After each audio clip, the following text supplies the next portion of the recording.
క్రీస్తునందు ప్రియమైన వారలారా, మరణాత మనవరుడై ఉన్న యేసుక్రీస్తు ప్రభువారి నామం పేరిట మీకందరికీ శుభములు కలుగునుగాక. ఆమేన్.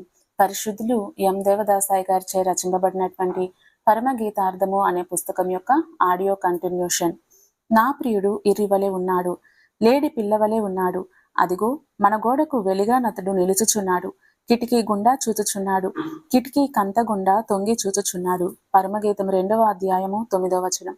ప్రభునందు ప్రియులారా, ఈ వచనం నందు ప్రియుడు పెండ్లి కుమారుడైన ప్రభువు సిద్ధమై అతివేగముగా వచ్చుటకు దూరముగా అనగా సంఘం యొక్క అడ్డులకు ఆవల నిలుచుండి ప్రియురాలి అంతరంగ అనుభవ దృష్టి ద్వారా ప్రియుడు చూచుచున్నాడని ప్రియురాలు పలుకుచున్నది. ఒకటి, నా ప్రియుడు అని ప్రియురాలు పలికినప్పుడెల్లా ప్రియురాలు ప్రియునితో గల సహవాసము వలన కలిగిన ఏదో ఒక నూతన అనుభవ అంతస్తు కలిగిన నా ప్రియుడని ప్రియురాలు పలుకుచున్నది. ప్రియురాలు ప్రియుడని పలుమార్లు పలుకుటలో ఒకసారి పలికిన పలుకునకును మరొకసారి పలికిన పలుకునకును గల ప్రత్యేకతను చూడగలము. 2, నా ప్రియుడు ఇర్రివలే ఉన్నాడు, లేడి పిల్లవలే ఉన్నాడు అని ప్రియురాలు పలుకుచున్నది. ఇర్రి తల్లి లేడి లేక లేడి పిల్ల. పరమగీతము 2వ అధ్యాయం 7వ వచనం. ఈ రెండు చిన్న పిల్లలు చిన్నవి, అందమైనవి, అతి వేగముగా పరిగెత్తగలవి. లేడి కన్నా పిల్ల వేగముగా పరిగెత్తునను వాడుక గలదు. ప్రియుడు ఇర్రివలే లేడి పిల్లవలే అతి సుందరమైన వాడును అతి వేగముగా వచ్చుచున్నాడనియు తెలుపుటకు ఇట్లు పోల్చెను. లేడి పిల్లకు చిన్న చప్పుడు కలుగగానే బహు చురుకుగాను వేగముగాను పరిగెత్తును. అట్లే ప్రియురాలికి చిన్న ఆపద గాని అవసరత గాని కలుగగానే ప్రియుడు అతివేగముగా వచ్చి ఆపద తప్పించి అవసరత తీర్చునని ఎరిగిన ప్రియురాలు ప్రియుని ఇర్రికిని లేడి పిల్లకును పోల్చినది. కాని తుఫాను సమయమప్పుడు శిష్యులు ప్రభువును ప్రార్థింపగానే ఇంకొక క్షణమున్న వారు మునిగిపోవుదురని ప్రభువెరిగి దిగ్గున అతివేగముగా లేచి తుఫాను ఆపుచేసి వారి ఆపద తీర్చెను. అట్లే ప్రభువు 2వ మారు వచ్చి సంఘమును తీసుకుని వెళ్ళినప్పుడు ప్రభువు మరొక రెప్పపాటు ఆలస్యం చేసిన వధువు సంఘము ప్రభువునకు దక్కడని ఎరిగి ఆ రెప్పపాటులోని పరమునకు ప్రభువు సంఘమును కొనిపోవును. రెప్పపాటు అనగా సెకండ్లోని 11వ భాగము. అంతకన్నా తక్కువ కాల పరిమితిని తెలుపు గడియారము ఈ లోకంలో లేనేలేదు. ఆ రెప్పపాటు కాలంలో జరుగు కార్యము చాలా ఎక్కువ, కాల పరిమితి చాలా తక్కువ.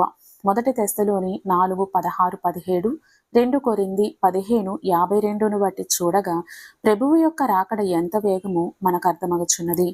పాత నిబంధన కాలంలో అతి వేగమును తెలుపునది లేడి పిల్ల అని ప్రియురాలు ప్రియుని లేడి పిల్లకు పోల్చినది.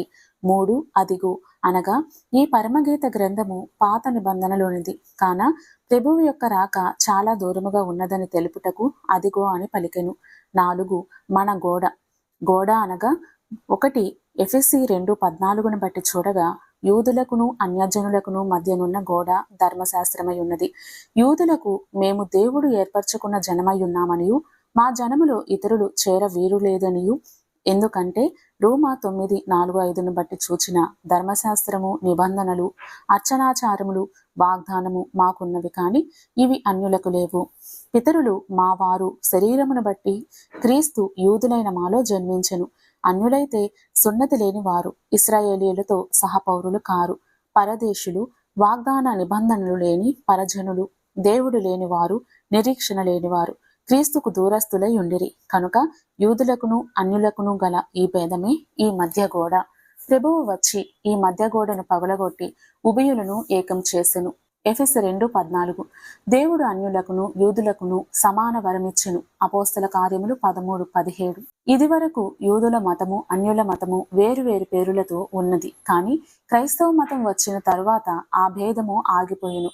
యూదులైనను అన్యులైనను క్రైస్తవ మతంలోనికి వచ్చిన తరువాత క్రైస్తవులే అనబడుదురు కానీ వేరు వేరుగా పిలువబడరు. యూదులకు అన్యులకు మధ్యనున్న ఈ గోడ అంతరించెను. 2, మరి ఒక గోడ, మనకును దేవునికిని మధ్య గల మన పాపపు గోడ. యెషయా 59:1. 3వది, యూదుల కాలమునకును క్రీస్తు జన్మ కాలమునకును మధ్యనున్న నిశ్శబ్ద కాలము, మరి ఒక గోడ. ఎందుకనగా ఆ కాలమంతయు జరిగిపోతేనే కాని మెస్సియా కనబడడు. మలాకీ గ్రంథం నుండి ప్రభువు వచ్చే వరకు క్రీస్తుపూర్వం 430 సంవత్సరాల కాలమే నిశ్శబ్ద కాలం. 4, యెరూషలేము దేవాలయంలో పరిశుద్ధ స్థలమునకును అతి పరిశుద్ధ స్థలమునకును మధ్యనున్న తెర మరి ఒక గోడ. ప్రభువు సిలువలో మరణించగానే ఈ తెర చినిగెను. ఈ మధ్య గోడ పోగానే యాజకులు మాత్రమే గాక అందరూ తండ్రి అయిన దేవుని కృపాసింహాసనం నద్దకు ధైర్యముగా వెళ్ళు తరుణం దొరికినది. మత్తయి 27:51, హెబ్రీ 10:19. ఐదవదిగా, లోక రక్షకుడైన క్రీస్తు ప్రభువు 2000 సంవత్సరాల క్రితం వచ్చి లోక రక్షణార్థమే చేయవలసిన పనులన్నీ చేసినను యూదులు ఎరిగియుండియు క్రీస్తు ప్రభువు రాలేదు, ఇక వస్తారని నిరీక్షించుచున్నారు. వచ్చిన క్రీస్తు ప్రభువును రాలేదనే ముసుగు వీరిపైనున్నది. 2 కొరింథీ 3:14-16. ఇది మరి ఒక గోడ. యూదులకు ఈ ముసుగు తీసివేయబడితే గాని వచ్చియున్న క్రీస్తు ప్రభువును మెస్సియా అని గ్రహింపరు. యూదుల హృదయము క్రీస్తు ప్రభు వైపునకు ఎప్పుడు తిరుగునో అప్పుడు యూదుల ముసుగు తీసివేయబడును. క్రీస్తు ప్రభువు రెండవ మారు వచ్చి వధువు సంఘమును తీసుకుని వెళ్లిన తరువాత 7 సంవత్సరముల మహాశ్రమ కాలంలో వచ్చు క్రీస్తును భూలోక రాజ్య కాంక్ష గల యూదులు ఈయనే మా మెస్సియా అని అంగీకరింతురు. అంత్యక్రీస్తు 1 వారము వరకు అనేకుల నిబంధన స్థిరపరచును. అర్ధవారమునకు బలియు నైవేద్యమును నిలిపివేయును. దానియేలు 9:27. వారమనగా 7 సంవత్సరములు. ఆదికాండం 29:28. ఎహెచ్కేలు 4:6. అర్ధవారమనగా 3.5 సంవత్సరములు. అంత్యక్రీస్తు పరిపాలన మొదటి 3.5 సంవత్సరములు ఉండును. ప్రకటన 13:5. అప్పుడు బలియు నైవేద్యమును నిలిపివేయును.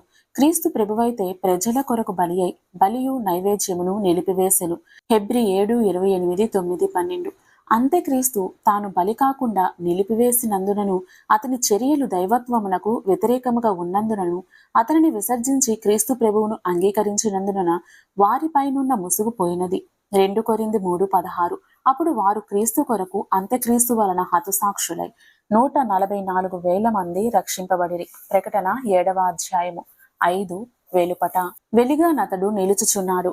పైనున్న ఆటంకములకు వెలుపట ప్రియుడు నిలుచుచున్నాడు, అనగా ఆయన వచ్చుకాలము ఇంకనూ కాలేదు, అందుచేత వెలిగా నిలుచుచున్నాడని వ్రాయబడి ఉన్నది. ఆయన ఉన్నారనియు వచ్చుచున్నారనియు నమ్మిరి. ఎంతకాలం ఆలస్యమైనను సరే రెండవసారి రానయ్యున్న ప్రభువు నేటి సంఘమునకు వెలుపల నిలుచుండి చూచుచున్నారు. ఎందుకనినా నేటి కాల సంఘము లవదికియా సంఘకాలము. ప్రకటన 3:14-22.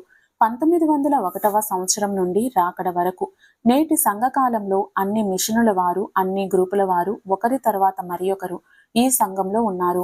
ఈ సంఘ స్థితి ఆత్మీయ జీవితంలో వెచ్చగానైనను చల్లగానైనను లేక నులివెచ్చిగా ఉన్నందున ప్రభువు తన నోట నుండి ఉమ్మివేయ ఉద్దేశించుచున్నారని తెలియచున్నది. అంతరంగ వస్త్రము లేని దిగంబరత్వం కలిగి ఉన్నది. ప్రభువును తన అంతరంగ స్థితిని చూడలేని అంధత్వంలో ఉన్నది. కనుకనే ప్రభువు నీకు దృష్టి కలుగునట్లు నీ కన్నులకు కాటుక నా యొద్ద కొనుమని పలుకుచున్నారు. ఆయన స్వరము వినలేని మందస్థితి కలిగి ఉన్నది. ఆత్మీయమైన ధన సంపాదన లేని దారిద్ర్య స్థితి అందుండి లోకధనమును, విద్యను, ఉద్యోగమును చూచుకొని మేము ధనికులమని తన గొప్పతనమును చెప్పుకొనుచున్నది. తాను అంధత్వంలో నుండి అంతరంగానుభవం గల మహాత్ముల నెరుగకయే నిందించుచు దోషించుచున్నది. ఇట్టి స్థితిగల సంఘము వెలుపల ప్రభువు నిలుచుచున్నారు. పాత నిబంధన సంఘమునకు వెలిగా అతడు నిలుచుచున్నాడని వ్రాయబడినట్లు నేటి కాల సంఘమునకు కూడా ప్రభువు వెలుగా నిలుచుచున్నారు. ప్రకటన 3:20. అందుకే పురుషోత్తమ చౌదరి అను భక్తుడు ఉన్నా పాటున వచ్చుచున్నాను అను కీర్తనలో ఇట్లు వ్రాసిరి. 4వ చరణము. కడుమీద వాడ నందుడను దౌర్భాగ్యుడను చెడిపోయి పడియున్నాను,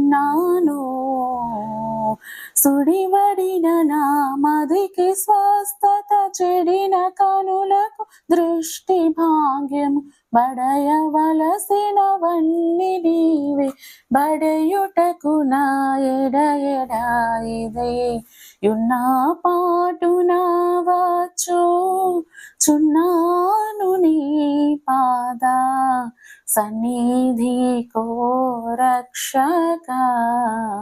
హల్లెలూయా. నెమ్మది లేని మనస్సుకు నెమ్మది, దృష్టి చెడిన కనులకు దృష్టి భాగ్యమును ఇంక నీ వలన పొందవలసిన అనుభవములన్నీ ప్రభువా నీ వలననే పొందవలను కానా, అందుకే ఉన్నపాటుననే నీ సన్నిధికి వచ్చుచున్నాను అని భక్తుడు పాడిన కీర్తన యందు చూడగలము. ఈ చరణం నందున్నట్టుగానే అన్ని మిషన్ల నాయకులు ఆలస్యము చేయక కలుసుకుని దైవ సన్నిధి యందు దేవా మాకు కనబడము, మాతో మాట్లాడుము, మాకు నేర్పవలసినవి నేర్పుము అని నా వద్ద నేర్చుకొనుడని పలికిన ప్రభువును అడిగి మౌనముగా ఆయన యొద్ద కనిపెట్టిన ప్రభువును చూచే కన్నులను, ఆయన మాటను వినగల చెవిని ఇచ్చును. పరిశుద్ధాత్ముడు అపోస్తలులపైన దిగుచున్నప్పుడు ఆయన శబ్దమును విని ఆయన వారిపై వ్రాలినట్లు చూచిరి. మన సందేహములను తీర్చును, మన ప్రశ్నలన్నిటికీ జవాబు చెప్పును. ఇట్లు చేసిన అన్ని మిషన్లోని ఆయా రకములైన సిద్ధాంతములు అంతరించును. ప్రభువు బయలుపరిచిన సిద్ధాంతములే నేటి క్రైస్తవ సంఘం నందుండగలవు. అన్ని మిషన్లకు ఐక్యత కలుగును. అప్పుడు దేవుడొక్కడే, రక్షకుడైన క్రీస్తు ప్రభువు ఒక్కడే, దైవ గ్రంథమైన బైబిల్ ఒక్కటే, దైవ స్థాపితమైన క్రైస్తవ సంఘము ఒక్కటే అని చెప్పు మనకు సిద్ధాంతములు ఒక్కటే ఉండును గదా. 6. 1 కిటికీ గుండా చూచుచున్నాడు, కిటికీ కంత గుండా తొంగి చూచుచున్నాడు. ప్రభువు భూమిపైకి రాలేదు, పరలోకం నుండి చూచుచుండెను. కిటికీలో నిలువబడి చూచుచున్నట్లున్నది. పాత నిబంధన కాలం వారికి ప్రభువును చూచు అనుభవము కిటికీలో నుండి, కిటికీ కంతలో నుండి చూచిన ఎట్లు తక్కువగా కనబడునో అట్లే వారి యొక్క ప్రత్యక్షత స్థితి తక్కువగా ఉన్నట్లు తెలియచున్నది. వచ్చుచున్నారని విన్నవారు వాగ్దానముల ద్వారా, ఆచారముల ద్వారా, వర్తమానముల ద్వారా విన్నారని పరమగీతము 2:8 నందు వ్రాసితిని. ఈ వచనమునందు ఆచారముల ద్వారా ప్రభువు ఉన్నట్లును, బలి ద్వారా పూర్తిగా ఉన్నట్లును చూచి తెలియజేయుచున్నట్లున్నది.